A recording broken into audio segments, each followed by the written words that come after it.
Hoy nos visita el doctor Carlos Blanco, él es nefrólogo.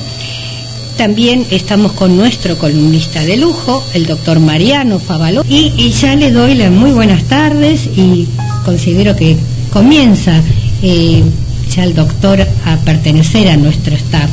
Estamos con el doctor Carlos Blanco, que es presidente de la Asociación Nefrológica de Buenos Aires, también jefe del servicio de nefrología del Hospital Aeronáutico. Y podía leer un currículum inmensamente largo con respecto a lo que es el doctor Blanco, sinceramente. Él nos va a venir a hablar acerca de enfermedades renales, y antes del programa le preguntaba, doctor, ¿por qué el Día Mundial del Riñón está estipulado el jueves 2 de marzo, si había algo en especial? Muy buenas tardes, doctor. Buenas tardes, gracias por la invitación. No, básicamente hace 10 años se reunió la Sociedad Internacional de Nefrología, que es la entidad madre de nuestra especialidad a nivel mundial, y la Federación de Fundaciones Renales, que engloba médicos y a pacientes. Y vieron la necesidad de concientizar sobre las enfermedades de riñón, y para eso la idea fue crear un día. Se pusieron de acuerdo y se eligió, no por algo específico, el segundo jueves de marzo de cada año. Y este año, el día de mañana, 12 de marzo, celebramos el 10º Día Mundial del Riñón. Bien, doctor. Cuéntenos, de pronto uno cuida el corazón, tiene diabetes, y algunos, ¿no es cierto?, hacen tratamiento, otros muchos no lo saben. ¿Por qué motivo hay que cuidar el riñón? Bueno, el riñón es un órgano muy trascendente dentro de lo que es el organismo. Y las enfermedades que habitualmente la población conoce y que afectan y traen enfermedades cardíacas, también traen enfermedades renales. Por eso hay que hacer mucho hincapié en tratar de prevenirlas. ¿Dónde está el juego malicioso que tiene el riñón? El corazón llama la atención, duele, da palpitaciones, y la gente se asusta y rápidamente consulta a un médico. Dentro de las enfermedades renales, la que es el eje de la campaña Día Mundial del Riñón es la enfermedad renal crónica, y es una enfermedad totalmente silenciosa. Es decir, que el paciente habitualmente no se va a dar cuenta de que la tiene, y muchas veces los colegas que los atienden se dan cuenta tardíamente. Por eso es que se hace hincapié en algunas medidas de prevención a lo largo de todos estos años con respecto a esta enfermedad.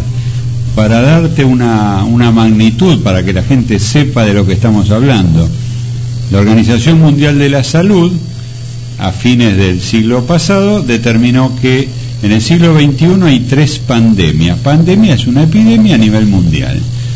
La gente tiene la idea que epidemia se refiere solo a enfermedades contagiosas, pero no, hay pandemias de enfermedades no infectocontagiosas. Son las que se llaman enfermedades no transmisibles. Las 3 enfermedades que fueron declaradas pandemias para este siglo que estamos cursando son la diabetes, la obesidad y la enfermedad renal crónica. De ahí la importancia de esta enfermedad. Doctor, es importante la ingesta de agua, como se dice, 2 litros por día, ¿no es cierto? Yo digo lo que escucho. Y si la persona toma té o cualquier otro tipo de infusión, ¿está fuera de esos 2 litros? Es muy importante la toma de líquido. La toma de líquido ni previene ni cura la enfermedad renal, pero hace que los riñones se mantengan sanos mucho más tiempo. Entonces, un consejo habitual que se da y que es correcto es que se ingieran 2 a 2 litros y medio de líquido por día. Desde el punto de vista estrictamente de mi especialidad, la indicación precisa es que el paciente o la persona debe orinar 2 litros por día. Para eso debe tomar cerca de 2 litros y medio. En cuanto al tema, que es una consulta habitual que nos hacen a nosotros, es si tiene que ser solo agua. No debe ser solo agua. Lo que se procura es que tomen cerca de 2 litros y medio de líquidos, y todos los líquidos entran en este juego.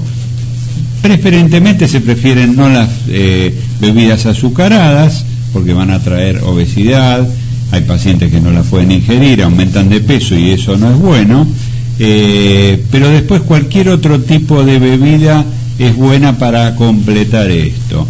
Dentro de esos 2,5 litros, igualmente se aconseja que la mayor parte, más de la mitad de eso, sea agua. Pero es una pregunta que me parece muy importante porque mucha gente, incluso en mi familia mismo, tengo familiares que no toleran el agua. Hay gente que toma agua y siente malestar gástrico enseguida, entonces no pueden tomar líquido suficiente. Doctor, líquido es la base. Bien, doctor, usted dijo las bebidas azucaradas evitarlas. Y yo a menudo digo, yo soy hipertensa, ¿no es cierto? Y evitarla por 2 problemas, pienso. Primero el azúcar, ¿no es cierto? Y luego el sodio, porque la gente no se da cuenta, si no lee la etiqueta, la cantidad de sodio que tiene la bebida azucarada. Exactamente. Acá dos cosas para tener en claro. Lo de las bebidas azucaradas, las gaseosas en general, tener en cuenta que el problema principal tiene que ver con el incremento del peso, porque tienen glucosa y el paciente entra en sobrepeso o en obesidad si estaba anteriormente en sobrepeso. Por otro lado, la cantidad de sodio de las bebidas también tiene cierta importancia. Es lo que lo hace adictivo. Exacto, pero solo cierta importancia.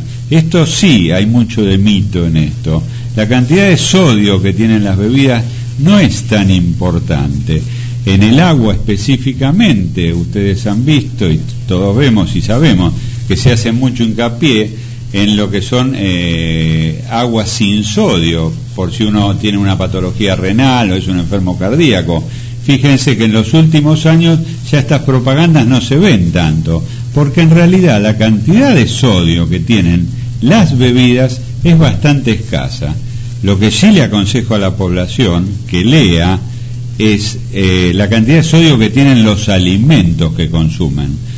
Por una cuestión de comodidad, de no tener tiempo, se consumen muchos alimentos congelados en el supermercado. La gran mayoría de ellos tienen una cantidad de sal terrible.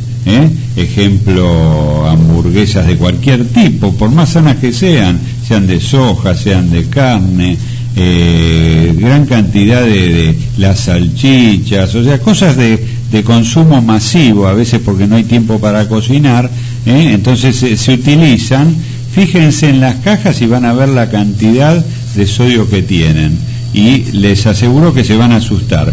Pueden compararlas con una bolsita también de verduras congeladas, por ejemplo. Es la pregunta que yo le iba a hacer, que compré en el supermercado la semana pasada. Perfecto. Si comparan con una bolsita de verdura congelada, van a ver que el otro producto seguramente tiene 5, 6 o 7 veces más sodio que la verdura congelada. Entonces eso sí hay que buscarlo, hay que saber buscarlo, aquel que necesita una restricción de sodio de la dieta.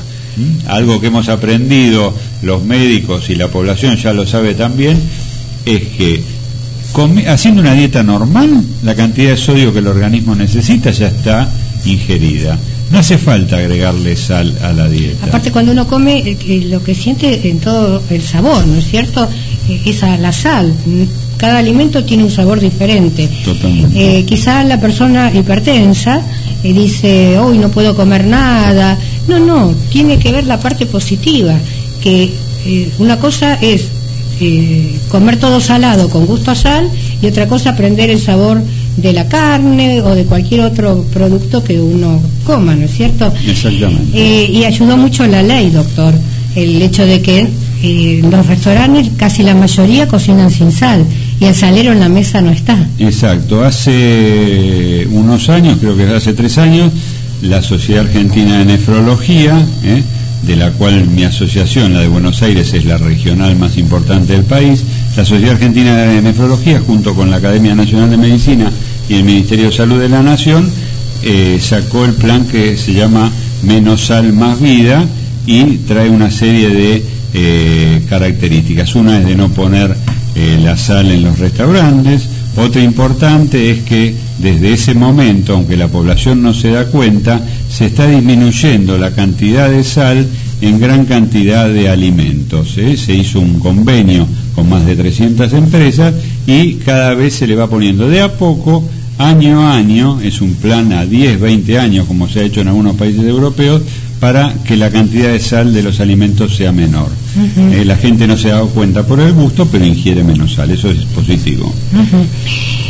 Doctor, seguramente usted lo sabe, ¿no es cierto?, el mal de muchas mujeres que retienen, digamos, la orina, y saben que la mejor forma de retenerla, por no ir a un baño público, estando todo el día quizás en el trabajo, muchas mujeres trabajan por la calle, saben que no tomando agua no orinan, y orinan a la mañana y a la noche. ¿Qué puede producir esto?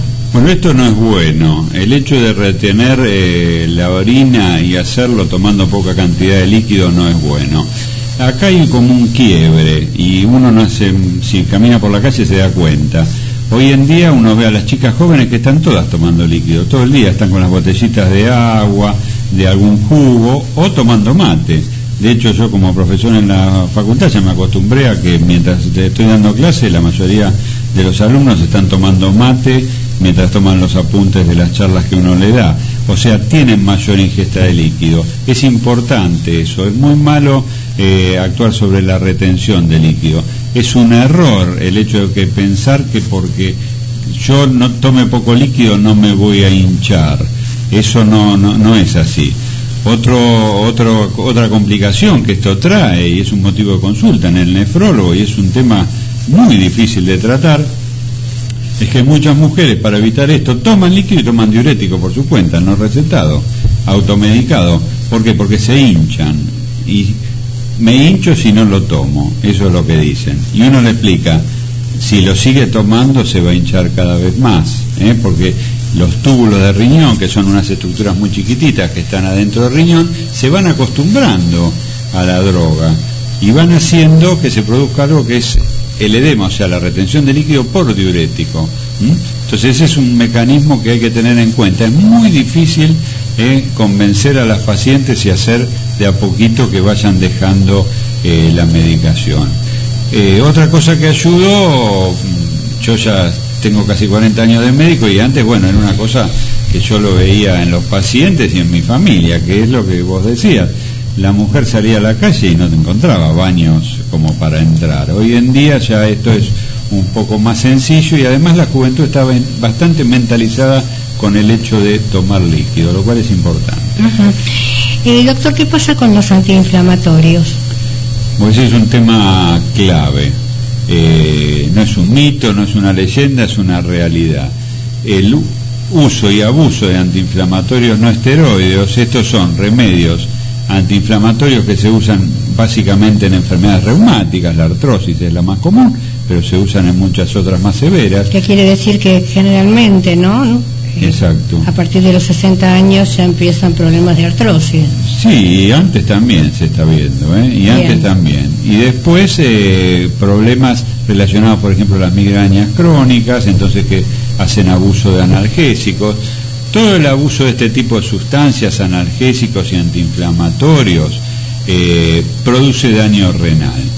Es un motivo de enfermedad renal crónica importante. En algunos países, como los países sajones, no se sabe bien exactamente por qué, es una de las causas más importantes de enfermedad renal crónica, después de la diabetes y la hipertensión, que son las causas trascendentes. En nuestro país no es tan intenso, pero todos los que hacemos nefrología tenemos algún paciente que está en diálisis por haber abusado de antiinflamatorios durante su vida. Doctor, ¿se puede vivir? O sea, vamos a llegar al caso de que la prevención no funcionó porque no se realizó, no que no funcionó. ¿Se puede vivir con un solo riñón? Se puede vivir. Hay mucha gente que nace con un solo riñón y vive normalmente. Y yo a los pacientes, que muchos me preguntan esto, les hago una pregunta porque creo que eso es claro y no se olvidan más. Si usted tiene sus 2 riñones y su hijo está en diálisis, ¿le daría un riñón a su hijo para que lo trasplante? Y todos me dicen que sí. Y bueno, y usted se va a quedar con un solo riñón y teniendo una vida totalmente normal. ¿Cuándo el paciente va a diálisis? La enfermedad renal crónica, que es el eje de la campaña, tiene 5 estadios, de menor a mayor. El estadio 5, que es la insuficiencia renal crónica, o enfermedad renal crónica número 5, estadio 5, son los pacientes que van a requerir un tratamiento de sustitución, y así se llama, tratamiento de sustitución de la función renal. En fácil, los riñones no me funcionan mal, necesito algo externo que me lo haga funcionar. Eso puede ser la diálisis o el trasplante. Doctor, como para redondear la charla, ¿qué ha quedado por decir? Bueno, básicamente lo importante son las medidas de prevención. Dentro de las medidas de prevención, la Organización Mundial del Día Mundial del Riñón y nosotros que la representamos en Argentina, tenemos algunas reglas que llamamos las reglas de oro, que muchas compartimos con los cardiólogos. Básicamente y rápidamente, hacer ejercicio en forma habitual, mantener un control regular del nivel de azúcar en la sangre, controlar la presión arterial, comer sano y controlar el peso, y acá se incluye el comer con poca sal, beber agua, en base a lo que hablamos antes, agua o líquido, cerca de 2 litros, 2 litros y medio, evitar el tabaco, porque produce alteraciones cardiovasculares y renales, no tomar medicamentos ni automedicarse, por lo que recién charlamos, y acordar con el médico de cabecera una revisión de la función renal, que es muy sencilla, se hace con un análisis de sangre, que es la creatinina, y un análisis de orina, que es la microalbuminuria. Estos 2 estudios muy sencillos son los que nos permiten hacer un diagnóstico muy precoz de la enfermedad renal para poder hacer que avance lentamente. Muchísimas gracias, doctor. Vamos a hacer pequeño paréntesis y luego continuamos. Comienzo espacio publicitario. Y continuamos con Hablemos de Salud. Voy a recordar la vía de comunicación: 4325-1220. Nos habló Ana de Palermo y nos pregunta, la pregunta es para el doctor Blanco, pregunta: ¿a qué edad se puede realizar un trasplante? De riñón estamos hablando, ¿no es cierto, doctor? ¿Cómo no? Sí, los trasplantes renales se pueden realizar a cualquier edad, no hay límite ni mínimo ni máximo hoy en día. Lamentablemente hay enfermedades renales, no son las que vemos nosotros, que somos nefrólogos de adultos, sino que las que ven los nefrólogos pediátricos o nefropediatras. Pero hay enfermedades renales que desde muy chiquitos los chicos necesitan tratamiento de diálisis, y la única salida de esos tratamientos es mediante un trasplante. Y con respecto a la edad máxima, si nos vamos para arriba, hoy por hoy ya cada vez les diría que no hay límite. Todos sabemos que la población se está geriatrizando y hay gente que llega a 70, 80 años en muy buen estado de salud. En mi caso particular, el paciente más de mayor edad que he enviado a trasplantar ha sido de 76 años, pero hay pacientes incluso de más años que también se trasplantan. Hoy en día incluso se han implementado en Europa y ya se ha extendido a nuestro país y a Estados Unidos un sistema de trasplantar, de no desechar los órganos de personas mayores, que sean órganos útiles, por supuesto, que son los que se reparten, si hay personas mayores que los pueden recibir. Eso en inglés se llama trasplante all to all, de mayor a mayor o de viejo a viejo, y la verdad que da muy buen resultado, porque hay gente que está llegando, y todos tenemos en nuestros conocidos y familias gente de 75, 80 años y a veces más, que están con un estado de salud más que aceptable. Bien, doctor, con respecto al trasplante renal, a menudo viene a charlar acá, a dar brillantes charlas realmente, el doctor Guillermo Domínguez, donde crearon un método de poder sacar el riñón sin huellas. Lo sacan por ombligo y con un sistema de imanes. Y con eso no queremos decir, bueno, enférmense todos que llegó la solución, ¿no? Pero ¿cómo avanza la tecnología, doctor? Exactamente. Esto se hace en la Fundación Hospitalaria. Perfecto. Los riñones se pueden estar dados por un donante vivo, que la ley argentina permite que sea cualquier familiar hasta tercer grado de consanguinidad, y también permite algunos donantes vivos que no tienen relación directa familiar, que por la ley argentina son exclusivamente los cónyuges y los concubinos legales. En ese caso hay 2 personas en el quirófano, y lo que se hace, muchos equipos están haciendo, sacando el riñón por vía laparoscópica. Entonces la cirugía de extracción de riñón a la persona sana es mucho más rápida, más sencilla, y con un posoperatorio mucho más sencillo. Los riñones cadavéricos no, porque habitualmente eso se hace en una institución, y habitualmente ese riñón hay que llevarlo hasta la institución que lo va a colocar, que a veces estamos hablando de transitar a lo largo de muchos kilómetros en nuestro país. Bien. Para el doctor Mariano Favaloro, Juan de Villa del Parque dice: ¿cuántos minutos se debe realizar una reanimación? ¿Una reanimación? En principio no hay límites, pero se dice por lo menos entre media hora y 1 hora como mínimo. Y se supone además que ya en media hora, 1 hora, ha llegado profesionales de la salud que van a poder dictaminar mejor en qué estado está el paciente, van a tener en cuenta la edad, patologías previas, etcétera, etcétera, y ¿cómo se llama? De esa manera poder determinar en algún momento, cuando el cuadro es irreversible, cuándo se cesan las maniobras de reanimación. De ahí que vos decías que, por ejemplo, si es un episodio en la calle, tienen que colaborar varias personas, ¿no? Claro, por supuesto, sí, porque una se va a cansar, obviamente, a los 5 minutos, 6, 7 minutos se va a cansar, no.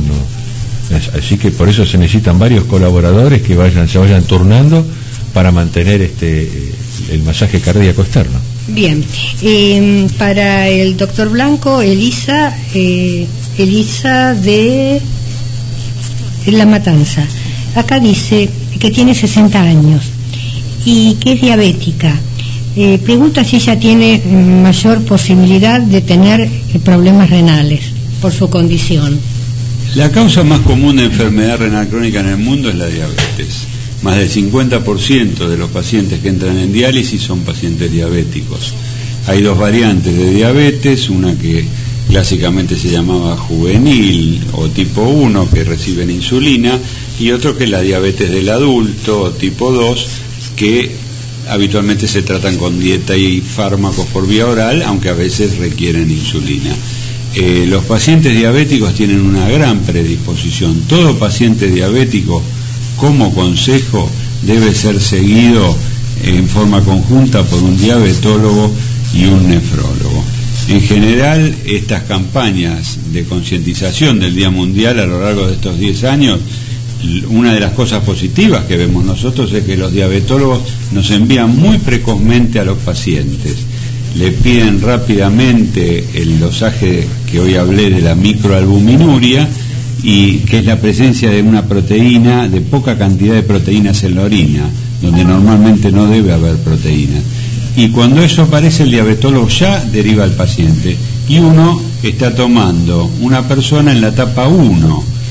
De esa manera uno va haciendo que la enfermedad renal crónica, que lamentablemente no tiene tratamiento, avance muy lentamente. Y estamos viendo los resultados.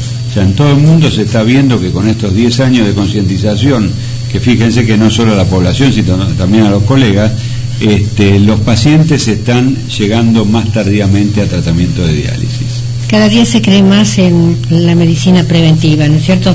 Cuando yo comencé hace 26 años atrás, yo digo, fue el siglo pasado, pero no el principio del siglo pasado, ¿no es cierto? Pero lo parece. Yo tenía un programa en una pequeña radio que 10 cuadras a la redonda alcanzaba.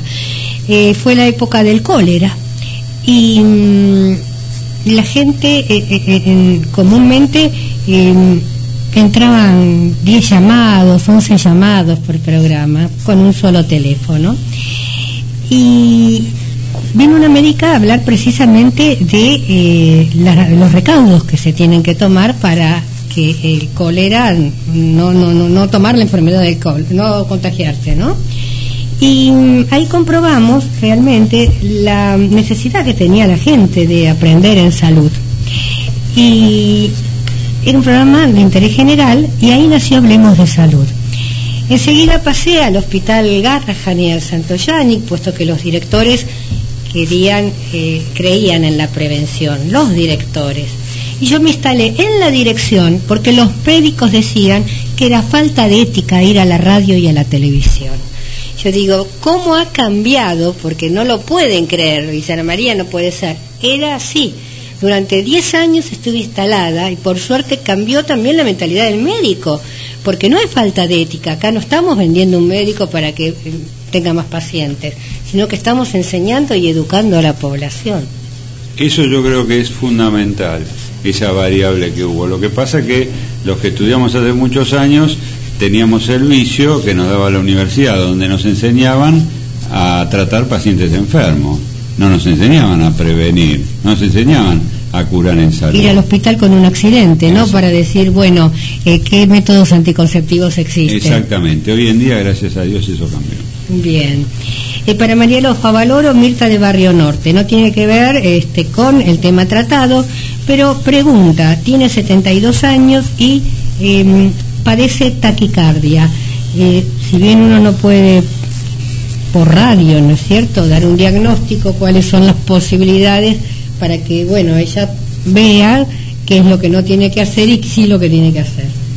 Bueno, puede ser por una emoción, puede ser una simple taquicardia que se llama por una alteración del funcionamiento del marcapaso natural, que es el nódulo sinusal.